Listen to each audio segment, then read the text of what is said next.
Microfluidics have revolutionized biology and chemistry processing, very similar to what microprocessors brought to the electronics and computer industry.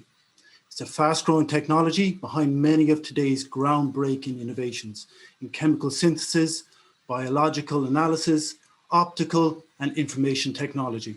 It's estimated at a $16 billion market and is growing at 20% per year.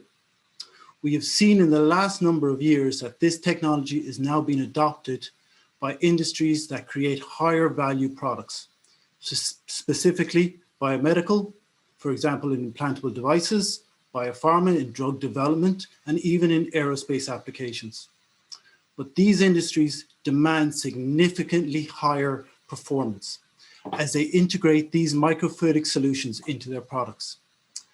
And currently, microfluidic control technologies are not meeting these advanced and more robust technology requirements. We are responding to that need. We have chosen to focus on fluidic control as it is a central component to all fluidic systems. We've created a new paradigm in this space, a patented technology that can be integrated into the most demanding of microfluidic platforms. Our unique approach combines a direct drive electromagnetic fluidic coupled system, which allows for unparalleled power, efficiency, and reliability, all critical requirements for high-value products. We have established an exceptional team to execute with a compelling track record in commercializing novel microfluidic technologies. Currently, our teams have prototypes developed and manufactured. We have performed extensive testing, which has outperformed all current technologies. And subsequently, we have deployed our technologies with the European Space Agency, multinational partners such as Raytheon Technologies, Benedict Dixon, and Boston Scientific. This is the next generation of microfluidic technologies. It's powerful, compact, reliable. We believe we have the opportunity to be a world leader in fluidic control, and we are now seeking investment to ensure that this technology is embedded in every microfluidic platform in the world. Thank you. Thank you very much, Eric. If I could start by asking you, just how capital intensive is this industry? So overall, when you're building these microfluidic platforms, it's very intensive.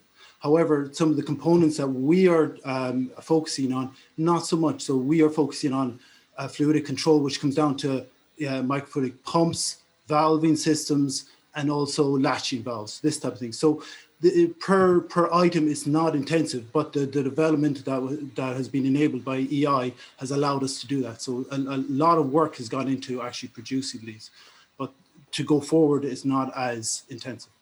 Tell us how something that can be applied to the likes of pharmaceutical and biomedical can also be applied to the aerospace sector. You would think they're different, but they're not in some ways. It's in that if you're moving fluid around, you need pumps and valves. That's it. So let's say for biopharma, or if you're doing, let's say, PCR, which COVID is kind of pushing, these are all moving liquids around.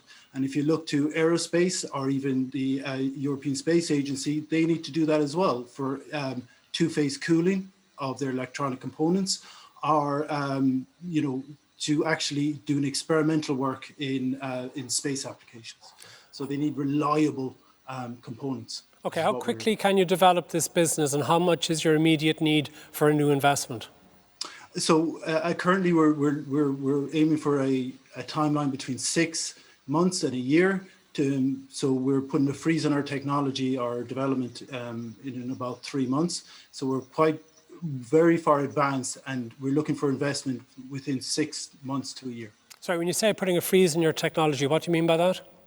In other words, it's a final, we are happy with what we have, and we can put it out there and essentially showcase it to prospective companies. Okay, Eric, thank you very much for being with us today.